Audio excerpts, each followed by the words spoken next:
Hello friends. आज जो next topic है, जो भी मार्केट के पार्टिसिपेंट्स थे, तो नेक्स्ट जो पार्टिसिपेंट्स होते हैं वो स्पेक्यूलेटर्स होते हैं और ट्रेडर्स होते हैं। तो जो भी ऑडियंस है वो पूरे तरीके से जानते ही होंगे कि ट्रेडर्स क्या होते हैं। तो क्या होती है, अगर इसके थोड़े से बेसिक्स मैं बता दूं कि ट्रेडर्स कम समय के लिए इक्विटी या फिर फ्यूचर्स के कॉन्ट्रैक्ट या फिर ऑप्शंस के कॉन्ट्रैक्ट लेते हैं, उसको होल्ड करते हैं एंड देन अगर प्रॉफिट आता है या फिर उसके कैलकुलेशन के तरीके से लॉसेस आते हैं तो वो वहाँ से स्क्वायर ऑफ करके निकल जाते हैं। अब क्या होता है कि जनरली ट्रेडर्स जो लिवरेज चीज़ें होती हैं उनको लेने की कोशिश करते हैं, क्योंकि उसी में पैसा अच्छा आता है और बहुत ही कम टाइम में उनको प्रॉफिट लेना पड़ता है। अब फ्यूचर्स कॉन्ट्रैक्ट जो होते हैं, कोई भी फाइनेंशियल एसेट्स या फिर कमोडिटीज़ की जो प्राइसेस होते हैं उनके मामले में काफ़ी अच्छी होती हैं। एक तो फ्यूचर्स कॉन्ट्रैक्ट में आप बहुत ही कम मार्जिन से वो एसेट को ख़रीद लेते हैं, मेनली ख़रीदते नहीं हैं बल्कि उनका कॉन्ट्रैक्ट आपको मिल जाता है बहुत ही कम प्राइसेस में, और जब वो प्रॉफिट की ओर बढ़ती है तो आपको जो मेन एसेट है उनके प्राइसेस जितना आपको प्रॉफिट होता है। तो आपको पूरे एसेट को नहीं खरीदना होता, यानी कि आपको ज़्यादा पैसे नहीं देने होते, बल्कि उनके जो बहुत ही कम मार्जिन है उनको देना पड़ता है फ्यूचर्स में। अब क्या होता है कि ट्रेडर्स एक जनरल अगर व्यू देखें कि मान लेते हैं कि जो थर्ड क्वार्टर आता है कोई भी स्टॉक का, कंपनीज जो है अगर वो अच्छी करती है तो माना जाता है कि उनके जो फ्यूचर्स के प्राइजेस होते हैं या फिर उनके स्टॉक्स जो होते हैं वो बढ़ेंगे। तो जनरली दो तरीके से आप ट्रेड कर सकते हैं।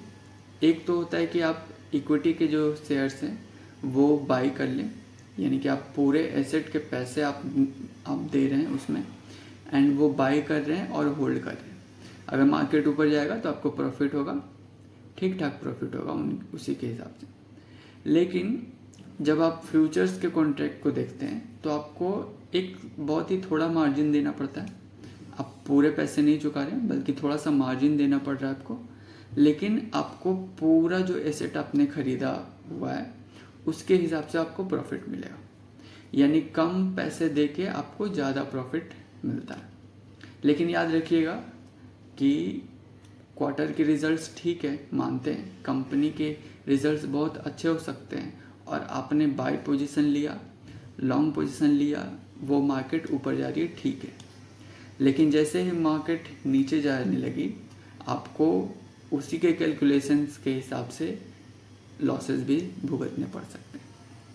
तो याद रखिएगा, अगर आप लिवरेज ले रहे हैं यानी कि कम मार्जिन देके ज़्यादा पैसे प्रॉफिट करने को चाहते हैं, तो याद रखिएगा कि ये दो धारी तलवार की तरीके से होती है। यानी आपके अगर अकॉर्डिंग चला मार्केट तब तो ठीक है, लेकिन आपके अगर अपोजिट में चला तो आपको उतने ही हिसाब से लॉसेस लेने पड़ सकते हैं। तो क्या होता है जनरली कि ट्रेडर्स इन्हीं के हिसाब से बहुत कम टाइम पे ट्रेड लेते लेते उनको कंपाउंडिंग के इफेक्ट से बढ़ा सकते हैं। नेक्स्ट जो मार्केट के पार्टिसिपेंट है वो आर्बिट्राइजर्स हैं। अब आर्बिट्राइजर्स क्या करते हैं कि वो रिस्क फ्री अपॉर्चुनिटीज़ को देखते हैं, मार्केट में कैसे रिस्क फ्री अपॉर्चुनिटीज़ हो सकती हैं। तो वो क्या करते हैं कि एक ही एसेट पे प्राइस के डिफरेंस से वो पैसे को जनरेट करते हैं। अब क्या होता है कि मान लेते हैं कि कोई भी एक एक्सचेंज है NSE, वहाँ पे अगर एक एसेट कम दाम में मिल रही है और BSE में वो वही एसेट ज़्यादा दाम पे उसको बेच सकते हैं, तो वो क्या करते हैं कि वही एसेट को कम दाम पे खरीदते हैं और ज़्यादा दाम पे बेच देते हैं। अब ये चीज़ें बहुत सारी जगहों पे अप्लाई हो सकती है, चाहे वो फिज़िकली हो सकती है या फिर जो भी NSE एक्सचेंजेस है उसमें बहुत सुविधाजनक तरीके से बाय और सेल किया जा सकता है। लेकिन एक ही यहाँ पे प्रॉब्लम रहता है कि वो अपॉर्चुनिटीज़ को सर्च करते रहते हैं और जैसे अपॉर्चुनिटीज़ आई उनको बहुत ही स्पीड में जल्दी जल्दी बाय और सेल करना पड़ता है, और जितने ही उसके प्राइजेस के डिफरेंस रहेंगे उतना ही ज़्यादा उनको प्रॉफिट आएगा। तो आर्बिट्राइजर्स का यही गेम है कि वो प्राइस को, गैप को रिड्यूस होने नहीं देते हैं, नहीं तो अगर रिड्यूस होता जाएगा तो उनके लॉसेस होंगे, लेकिन ये रिस्क फ्री अपॉर्चुनिटीज़ होती है।